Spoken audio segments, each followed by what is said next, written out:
There was a metal box bolted to the headboard, and for 1/4 it would shake your whole bed for 15 minutes. That coin box was only the beginning. Across America in the 1980s, the bedroom became a laboratory for inventors who were sure that sleep could be improved, automated, or wired straight into the wall. Number 20 on this list plugged into a mattress and promised to rock you like a baby. Number 13 heated water by the gallon and weighed as much as a small car. And number 6 on this list answered the phone, played a cassette, and woke you up from one nightstand. These things sold by the millions, then quietly vanished, leaving behind the piece no one tells you about. So hit subscribe and open the drawer, because here are 25 strange bedroom gadgets from the 1980s that made no sense. Number 25, the clapper. 2 claps in the dark, and the lamp across the room obeyed. Joseph Enterprises started selling the clapper in 1984, and the jingle drilled itself into a generation of skulls. Clap on, clap off, the clapper. The idea was simple. A small box plugged into the wall, your lamp plugged into the box, and a microphone listened for the sharp double clap that meant lights out. For anyone who hated crossing a cold floor to reach a switch, this felt like the future arriving in a cardboard box. The trouble was that the box could not tell a clap from a cough, a slamming door, or a barking dog. Families learned to argue in whispers after dark because a raised voice could plunge the whole room into black. The lamp would flick on at 3 in the morning when the dog sneezed. Still, the thing sold by the millions, mostly at Christmas, mostly to people who never quite trusted it. The clapper promised hands-free magic and delivered a lamp with a nervous twitch. Number 24, the electric blanket with 2 dials. Couples who could never agree on temperature finally had a treaty written in wiring. By the 1980s, the deluxe electric blanket came split down the middle with a separate control box on each nightstand. One side could run hot enough to bake bread while the other stayed barely warm, and in theory, nobody had to compromise. The dials clicked through 10 numbered settings, glowing faintly so a sleepy hand could find them. The wires ran through the blanket in a grid you could feel through the fabric if you pressed down. There was a catch that most households discovered the hard way. The 2 controllers looked identical, and if the cords got crossed during bedmaking, turning your own dial up actually roasted the person beside you. Whole marriages spent winters quietly confused about why one partner kept waking up drenched.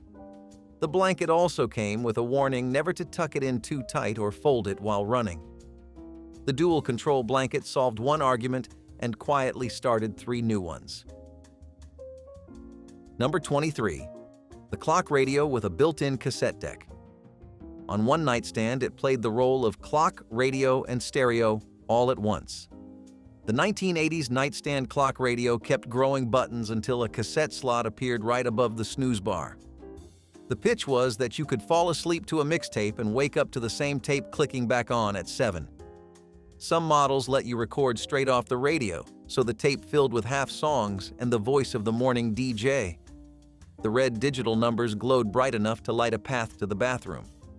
The catch was the alarm itself. A cassette left in too long would stretch, and the cheerful song you fell asleep to came back warped into something from a horror movie.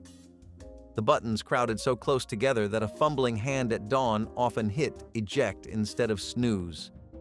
The nightstand stereo packed a whole record store into one box, then ate your favorite tape by morning. Number 22, Magic Fingers.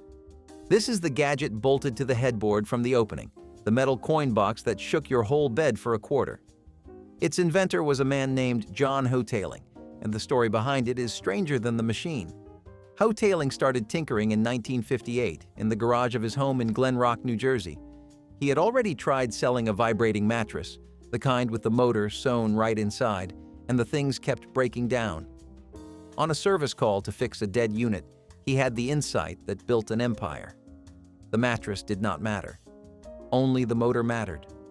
So he went down to his basement and tested hundreds of motors, looking for one that weighed almost nothing, could clamp onto the box spring of any bed already in the room, and would hum at just the right pitch to feel soothing instead of violent. When he found it, he wired it to a coin meter. Drop in a quarter and the bed shook for 15 minutes, then stopped cold and waited for the next coin. His business model was as clever as the motor. He installed the units for free, then split the coin box money with the motel owner, so every roadside motel in America had a reason to say yes.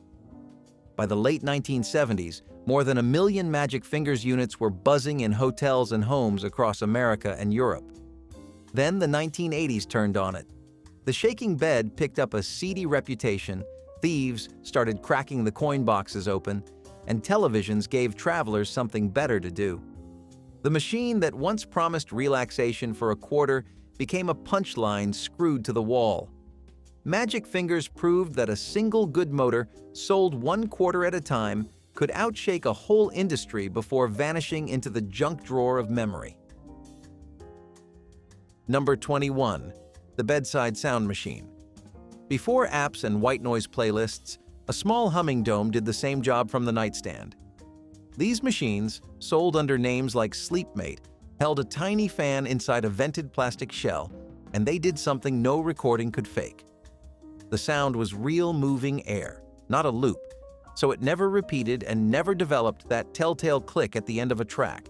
You could twist the top to widen or narrow the vents and tune the hiss from a soft whisper to a steady roar. Doctors handed them out to people who lived near train tracks or shared thin apartment walls. The whole point was to blur the edges off sudden noises, so a slamming car door downstairs did not jolt you awake at 2. The downside was that the dome ran all night, every night, and the little motor inside eventually wore a groove of its own. Households grew so dependent on the hiss that silence itself started to feel wrong. The sound machine sold quiet by making noise, and people could not sleep without it. Number 20. The mattress that rocked you to sleep.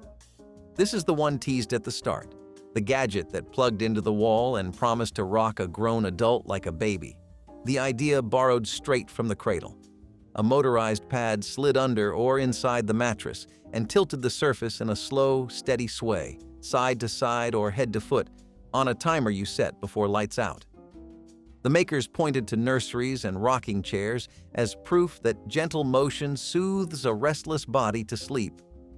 For an hour or so, the bed would sway, then ease to a stop so it would not rock you straight through till morning. The problem was scale. A motion that calms a 10-pound infant feels very different under a full-grown sleeper, and many people reported a faint seasick roll instead of comfort.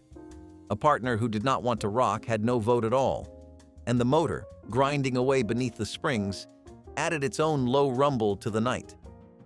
The rocking bed treated tired adults like oversized babies, and the body usually disagreed.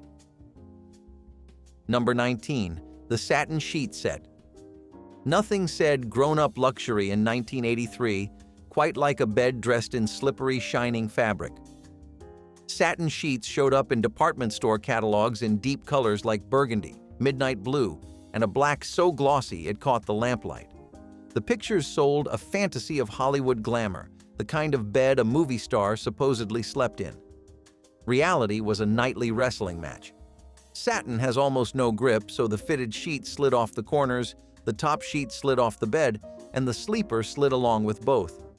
People woke up half on the floor, tangled in a heap of fabric that had migrated overnight. In summer, the sheets trapped heat and turned clammy, and in winter they felt like crawling onto a sheet of cold glass. Pillows shot out from under heads and landed across the room. The satin set looked like $1 million and slept like an ice rink with ambitions. Number 18. The mirrored headboard. Some 1980s bedroom sets came with a wall of glass built right into the frame above the pillows. The mirrored headboard was sold as the height of modern style, a sleek slab of reflective panels where a wooden board used to be. Furniture showrooms paired it with brass accents and smoked glass nightstands, and for a while, it felt impossibly sophisticated. Living with one was another matter. The mirror caught every passing headlight from the street and threw it across the ceiling at all hours. Anyone who sat up in the dark met their own startled reflection staring back. The panels collected fingerprints, dust, and the smudge of hair oil, and they needed constant wiping to stay clear. Worse, the glass sat inches from sleeping heads, and more than one homeowner lay awake doing quiet math about earthquakes and clumsy elbows. Cleaning it meant leaning over the bed with a rag and a bottle of spray. The mirrored headboard reflected the whole decade back at you and asked you to sleep under it anyway. Number 17. The alarm clock that threw the time on the ceiling. For anyone tired of lifting their head to squint at the nightstand, here was the time floating overhead. The projection clock used a tiny bulb and a lens to cast glowing red numbers straight up onto the bedroom ceiling. You could check the hour flat on your back without moving an inch, which felt like a small miracle at 3 in the morning. Better models let you rotate the projector and sharpen the focus so the numbers landed crisp instead of blurry. The catch was that the same glowing numbers hung over the bed all night long, bright enough to bother a light sleeper. Couples fought over the angle since one person wanted it overhead and the other wanted it on the wall. If the focus drifted, the time smeared into a red ghost that told you nothing. The projection clock put the hour on the ceiling and then dared you to ignore it. Number 16. The electric foot warmer. Tucked at the bottom of the bed sat a heated pouch built for one specific complaint: cold feet. The electric foot warmer was a small padded pocket or pad wired like a tiny heating element that lived under the covers near the footboard. You slid your feet inside, flipped a switch, and a gentle warmth spread through the toes while the rest of the bed stayed normal. Older folks swore by them on winter nights, and they used far less power than heating a whole blanket. The catch was the cord trailing out from under the covers to the wall, a tripwire waiting for any midnight trip to the bathroom. The pad could grow uncomfortably hot if left running, and a few scorched a hole through a sock. Forget to switch it off in the morning, and it cooked an empty bed all day. The foot warmer fixed cold toes and added one more glowing cord to the tangle behind the bed. Number 15. The bedside nursery intercom. Long before video monitors, parents listened to the next room through a crackling plastic box. The 1980s baby intercom was a pair of units, one in the nursery and one on the parent's nightstand, joined either by a long wire or by the home's own electrical lines. Switch it on, and every whimper, cough, and creak from the crib came through, amplified and faintly hissing. For new parents, it meant they could finally close their eyes without straining to hear down the hall. The trouble was that the cheap models picked up everything, including the neighbor's radio if it ran through the house wiring. More than one couple heard a stranger's phone call bleeding into the baby's room at midnight. The static could mask a real cry or invent a fake one, sending parents sprinting to a sleeping child. Every passing truck set off a burst of noise. The nursery intercom traded one kind of worry for a box that hissed all night long. Number 14. The water-filled pillow. While the whole bed went liquid downstairs, the pillow followed the same logic up top. The water pillow was a sealed bladder, usually wrapped in soft foam, that you filled from the tap to whatever firmness you liked. Add water for a firmer feel, pour some out for a softer one, and in theory, it cradled the neck better than any feather or foam. Chiropractors recommended them, and people with stiff necks bought in by the thousands. The reality came with a slosh. Every time you turned over, the water shifted with a faint glug, and a cold wave rolled under your ear. The pillow never quite matched body heat, so it stayed clammy against the cheek on a winter night. And a slow leak from a worn seam or a curious cat's claw soaked the mattress before anyone noticed. The water pillow promised the perfect cradle and gave you a cold, sloshing puddle for a head. Number 13. The heated waterbed. This is the one teased at the start, the bed that held water by the gallon and weighed as much as a small car. A design student named Charles Hall invented it back in 1968, pouring tap water into a giant vinyl pouch for a school project, and by the mid-1980s, sales peaked at around 2 million a year. The early versions had one cruel flaw. The water went cold during the night and chilled the sleeper to the bone, so makers added an electric heater pad underneath to keep it warm. That heater ran day and night since you could not exactly let the thing freeze. A full waterbed could weigh well over 1,000 pounds, heavy enough to worry an upstairs floor, and filling or draining it meant running a garden hose through the bedroom window. A single puncture turned the whole frame into a slow indoor flood. The heated waterbed promised to rock you to sleep and quietly ran up the electric bill all winter long. Number 12. The lava lamp pressed into duty as a nightlight. By the 1980s, the groovy living room novelty had drifted down the hall and parked itself on the bedroom dresser. The lava lamp worked on a slow, hypnotic principle. A bulb in the base heated a blob of colored wax until it floated up through the liquid, cooled, and sank again, over and over, all night long. Teenagers and weary adults alike swore the lazy motion lulled them to sleep better than any pill. Lava Light even leaned into it with darker models like the Midnight, sold in blue liquid and white wax for a calmer, more grown-up glow. The trouble was the heat. The lamp needed 45 minutes just to get the wax moving, and the base ran warm enough to worry a parent who left a child's room. The wax never quite blobbed the same way twice, and a lamp knocked over while still hot made a frightening mess. The lava lamp sold serenity by the watt and quietly cooked all night on the nightstand. Number 11. The snore stopper that shocked you quiet. For couples worn down by a rattling partner, the 1980s offered a wristband that promised peace through a tiny jolt. The device strapped to the wrist and listened for the sound of snoring through a small microphone. When it heard the telltale rumble, it delivered a mild electric pulse meant to nudge the sleeper into shifting position without fully waking. The sharper image and similar catalogs sold the idea as gentle aversion training, a Pavlovian fix that taught the body to quit snoring on its own. In practice, the pulse fired at anything loud enough to fool it. Wearers got zapped by a cough, a sneeze, or a passing motorcycle, and some reported waking up cranky and sore from a night of random shocks. The body grew used to the jolt, so people kept dialing the strength higher until it stung. The snore stopper traded a partner's elbow in the ribs for a wristwatch that bit back. Number 10. The pillow that played music from the inside. Long before earbuds, a padded speaker tucked beneath the head let one person listen while the other slept. The pillow speaker was a thin, soft disc wired to a long cord, and it slid right under the pillowcase against the foam. You plugged the cord into a clock radio or a cassette deck on the nightstand, and the sound came up through the pillow at a volume only your ear could catch. Insomniacs used it for late-night talk radio, and teenagers used it to smuggle music past a bedtime curfew. The catch was the wire running up from the floor, ready to wrap around a neck or yank the radio off the table during a restless night.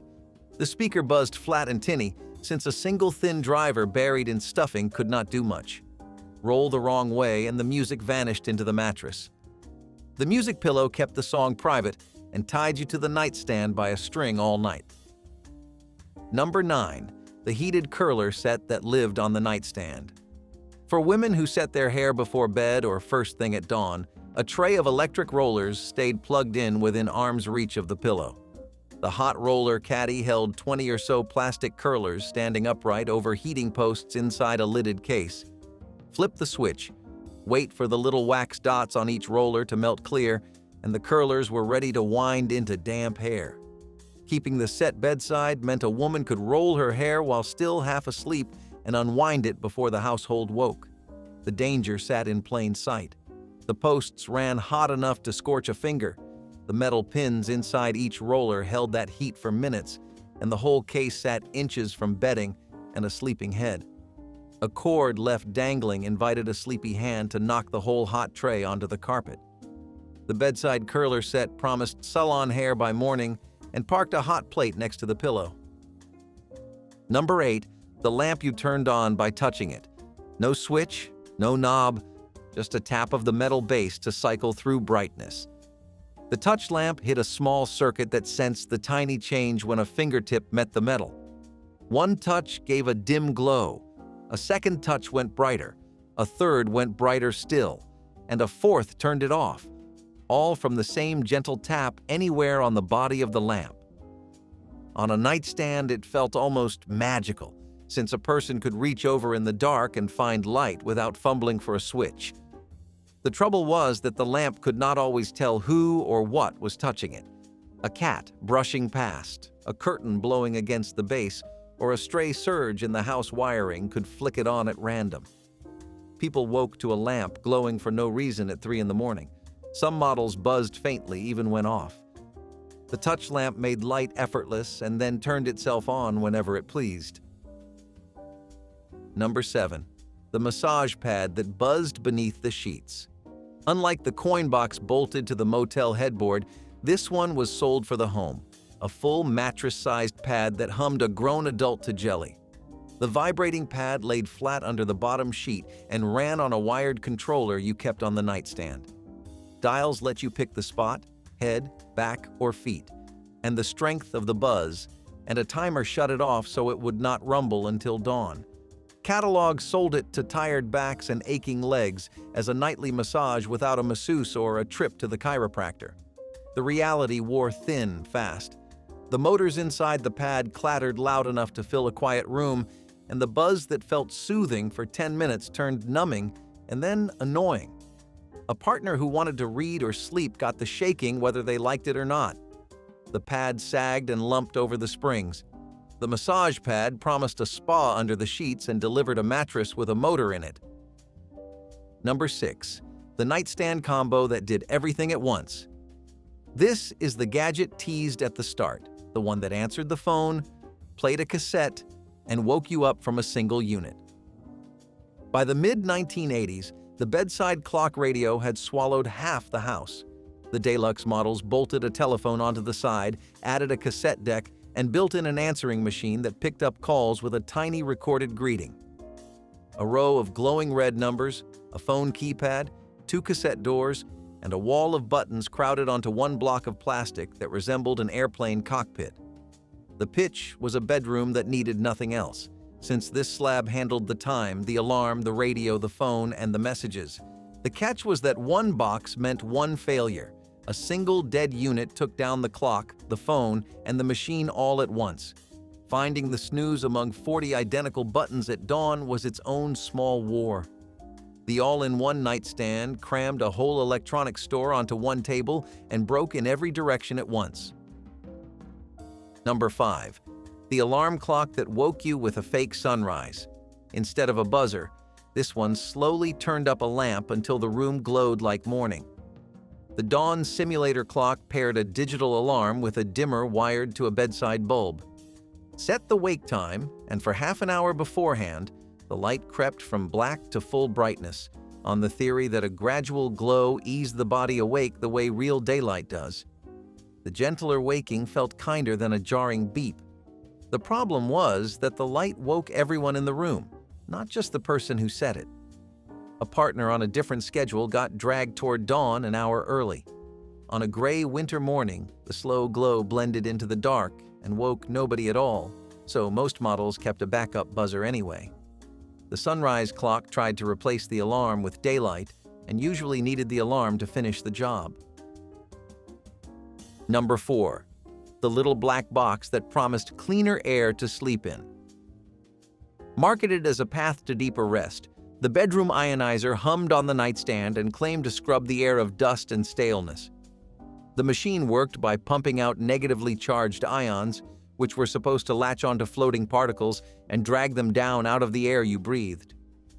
Catalogs and late-night ads swore that a room full of these ions left people sleeping deeper and waking sharper, the way the air supposedly feels after a thunderstorm or beside a waterfall.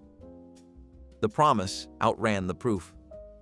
Most of what the ionizer pulled from the air ended up as a grimy black smudge on the wall and nightstand right around the unit, since the particles dropped wherever they were charged. Some models gave off a faint smell of ozone that bothered sensitive sleepers and throats. The science behind the better sleep stayed thin and mostly unproven.